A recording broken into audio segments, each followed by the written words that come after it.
14 سال کی مسلسل ریسرچ کے بعد the last Muslim history of martial art کی تحقیقی ویڈیو آپ کے سامنے پیش کی جا رہی ہے، جس کا پارٹ 1 ملاحظہ فرمائیں۔ یوں تو مارشل آرٹ کی ہسٹری ہزاروں سال پرانی ہے، اور ہزاروں سال پرانی مارشل آرٹ کے بارے میں جب جانکاری کرتے ہیں تو رومن امپائر کا نام آتا ہے۔ ہسٹری رومن امپائر کے بارے میں لکھی گئی، لیکن رومن امپائر کی کمر توڑنے والے صحابہ اکرام کے بارے میں ہسٹری نے کچھ نہ لکھا۔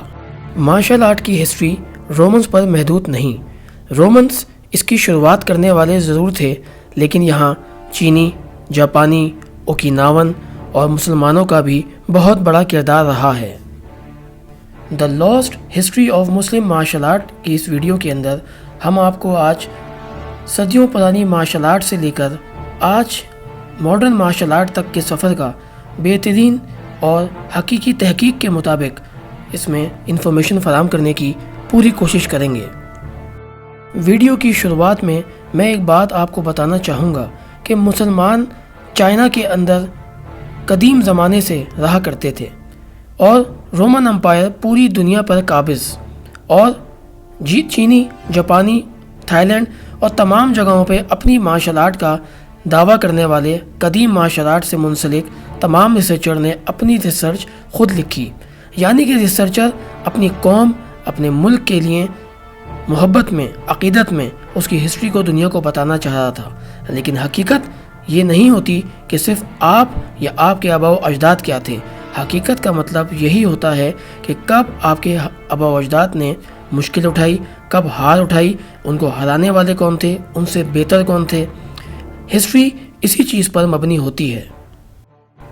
میرا سفر Japan, Okinawa, Thai land, Sri Lanka, India اور دیگر ممالک میں ہوا، اور وہاں جا کر تمام مارشل آرٹ کے بارے میں ریسرچ جمع کرنے کا بہترین موقع ملا، جس کے اندر ایک عجیب و چیز غریب سامنے آئی۔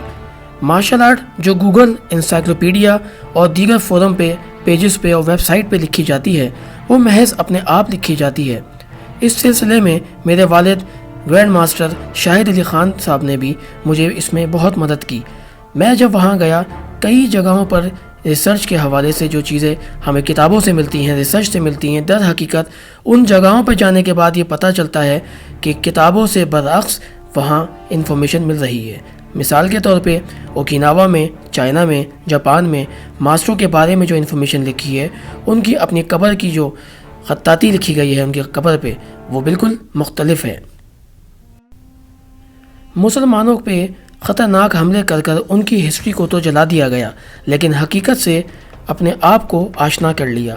شاید یہی ہسٹری دنیا کے والوں کے لیے ہے کہ اپنی ہسٹری کو سنبھال کے رکھی جائے اور دوسرے کی ہسٹری کو تباہ و برباد کر دیا جائے، تاکہ آنے والا زمانہ ان کی شان و شوکت کے بارے میں پڑھے اور مسلمانوں کی اصل حقیقی طاقت اور شان و شوکت کے بارے میں نہ جان سکے۔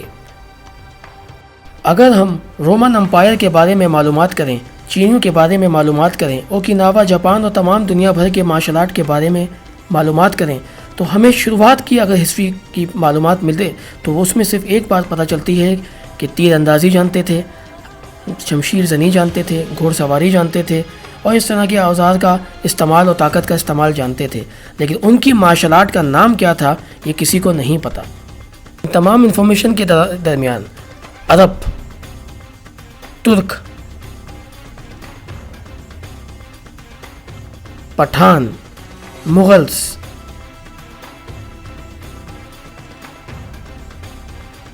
اور اس طرح کے کئی واریئرز آپ کے سامنے دنیا میں اپنی ہسٹری، اپنی تاریخ خود لکھ کر چلے گئے۔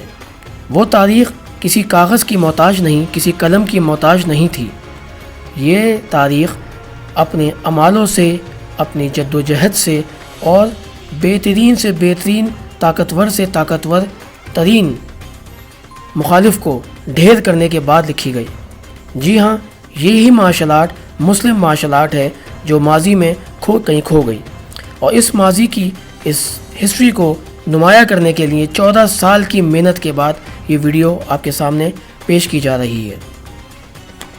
ایک سوال، ایک تجسس جو پوری دنیا میں بالخصوص مسلمانوں کے درمیان پریشانی کا باعث بنتا آ رہا ہے، یہ صحابہ اکرام کی مارشل آرٹ کیا ہوگی جنہوں نے رومن امپائر کی کمر کو توڑ کے رکھ دیا تھا؟ صحابہ اکرام کی مارشل آرٹ کیا آج موجود ہے؟ کیا ہماری جو تمام مارشل آرٹ ہے وہ صحابہ اکرام سے منسلک ہے؟ صحابہ اکرام کی مارشل آرٹ کیا امام مہدی علیہ السلام کے وقت میں واپس آئے گی؟ یہ تمام سوالات ہماری زندگیوں میں، ہماری مارشل آرٹ میں ایک اہم کردار ادا کر سکتی ہیں، لیکن اس کی پریشانی ثبوت نہ ملنے کی وجہ سے پریشانی کا باعث بنتی آ رہی ہیں۔ آج ہم اس پہ ڈیٹیل روشنی ڈالیں گے۔ اپنی تحقیق اور اس ویڈیو کی شروعات میں ایک اشعار کہنا چاہوں گا۔ یہ اشعار اس تمام ریسرچ اور ویڈیو کی بیس ہے۔ معرفت الہی، یعنی بندے کا تعلق اگر اللہ سے ہو جائے اور اللہ کے رسول کی تعلیمات کے مطابق ہو جائے تو ہر وہ ناممکن چیز جو ناممکن ہو وہ ممکن ہو جاتی ہے۔ صحابہ اکرام کا بھی کچھ ایسا ہی معاملہ تھا۔ آپ صلی اللہ علیہ وآلہ وسلم کی تعلیمات سے اور ان کی عقیدت اور محبت سے صحابہ اکرام نے دنیا کی طاقتور ترین فوجوں کو نیست و نابود کر دیا، یہاں تک کہ اللہ تعالیٰ نے قرآن پاک میں کئی جگہ اپنے صحابہ کی تعریف فرمائی۔ اس پر مولانا شاہ حکیم اختر رحمۃ اللہ علیہ کا ایک بہترین اشعار یاد آ گیا۔ اگر اللہ والوں سے نہیں دل کی دوا پاتا، بہت مشکل تھا اپنے نفس سرکش کو دبا پاتا۔ اگر اللہ والوں سے نہیں دل کی دوا پاتا، اگر اللہ والوں سے نہیں دل کی دوا پاتا، بہت مشکل تھا اپنے نفس سرکش کو دبا پاتا۔ یعنی ان اشعار سے یہ واضح طور سے پتہ چل گیا کہ جب انسان اپنے گناہوں کی توبہ کرتا ہے، اللہ سے تعلق جوڑتا ہے، نبی کی اطاعت اور محبت ان سے کرتا ہے، تو پھر اللہ تعالیٰ اپنی رحمت سے، اپنے کرم سے ایک عام انسان کو بھی وہ قوت عطا فرما دیتے ہیں کہ وہ دنیا کے تمام طاقتوروں کے سامنے کھڑا ہونے کے لیے کافی ہے۔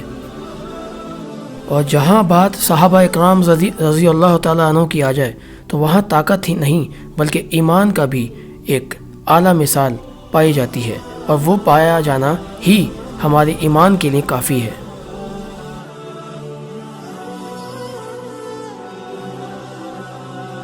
آپ صلی اللہ علیہ وآلہ وسلم کی اطاعت کرنے کی وجہ سے صحابہ اکرام کو جو تحفے ملے، ایمان ملا، وہ سلطنت عثمانیہ ہی نہیں بلکہ ایسے کئی مجاہد اسلام کے لیے کھڑے ہوئے، جس میں اوتمین جسے ہم عثمان کہتے ہیں، جو سلطنت عثمانی کے بانی تھے، ارطغرل غازی کے بیٹے تھے۔ اور صرف یہی نہیں بلکہ ایک عام جنگل میں پہاڑوں پہ رہنے والے کہ جنہیں دین اسلام کی اتنی تعلیمات بھی شاید نہ ہو جتنی عالم کو ہوتی ہے، اس کے باوجود پوری دنیا میں دین اسلام کا ایسا نام پھیلایا، ایسا علم پھیلایا، ایسی حکومت پھیلائی کہ آج بھی سلطنت عثمانیہ کو ختم کر دیا گیا، لیکن آج بھی عثمانی خاندان نام سے اور ان کے کردار سے پہچانے جاتے ہیں۔ سلطنت عثمانیہ قائم ہونے سے پہلے جو شہداؤں کی قربانیاں تھیں، جو ان کی لڑائیاں تھیں، جنگیں تھیں، فتوحات تھیں، وہ منظر عام پہ موجود ہیں۔ کچھ لوگ اسے ڈراموں میں دیکھتے ہیں، کچھ تاریخ میں پڑھتے ہیں، یہاں تک کہ رومن امپائر ہی نہیں، بیزنٹائن ہی نہیں، پوری دنیا کے عیسائی ہوں چاہے دوسرے مذاہب کے لوگ انہیں نام سے جانتے ہیں، انہیں کردار سے جانتے ہیں۔ ہاں نہیں جانتا تو آج کا مسلمان شاید نہیں جانتا۔